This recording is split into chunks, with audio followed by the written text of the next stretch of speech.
മാസപ്പടി കേസിൽ ഇ.ഡി. റെയ്ഡിൽ വീണ വിജയനെതിരെ നിർണായക തെളിവുകൾ. ബിനാമി ഇടപാടുകളിലേക്കും കൂടുതൽ കടലാസ് കമ്പനികളിലേക്കും അന്വേഷണം വ്യാപിപ്പിക്കാൻ ഒരുങ്ങുകയാണ് എൻഫോഴ്സ്മെന്റ് ഡയറക്ടറേറ്റ്.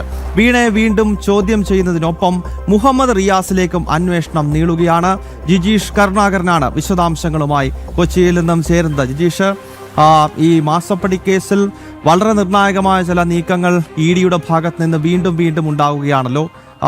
കഴിഞ്ഞ ദിവസം 8 ഇടങ്ങളിൽ, കോഴിക്കോട് 4 സ്ഥലങ്ങളിൽ ഉൾപ്പെടെ 8 ഇടങ്ങളിലെ റെയ്ഡിൽ വളരെ സുപ്രധാനമായിട്ടുള്ള രേഖകൾ ഇ.ഡിക്ക് കിട്ടി എന്ന കാര്യത്തിൽ യാതൊരു സംശയമില്ല. ഈ പശ്ചാത്തലത്തിൽ ഇനിയും മുഹമ്മദ് റിയാസിലേക്കുള്ള ദൂരം എത്രത്തോളമാണ്? ഏത് ഘട്ടത്തിലാകും റിയാസിനെ ചോദ്യം ചെയ്യുക ജിജീഷ്?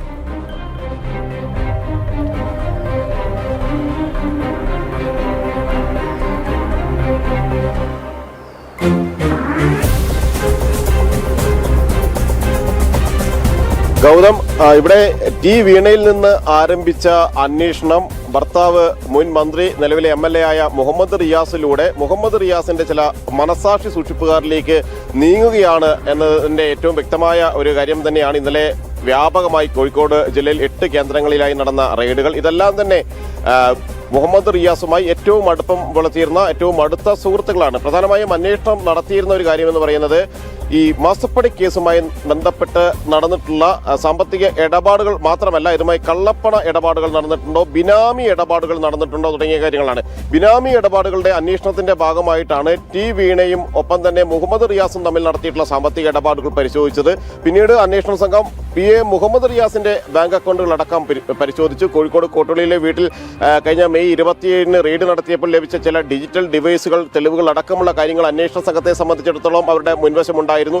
അത് കേന്ദ്രീകരിച്ചുള്ള അന്വേഷണത്തിലാണ് ഏറ്റവും വിശ്വസ്തരായ ചില ആളുകളുമായി ബന്ധമുള്ള ചില കാര്യങ്ങൾ, അല്ലെങ്കിൽ പണം നിക്ഷേപിക്കാനോ അവർ വഴി സാമ്പത്തിക ഇടപാടുകൾ, കൂടുതൽ ദുരൂഹ സാമ്പത്തിക ഇടപാടുകൾ നടത്താനോ ഉള്ള സാധ്യതകളെല്ലാം തന്നെ അന്വേഷണ സംഘം മനസ്സിലാക്കുന്നത്.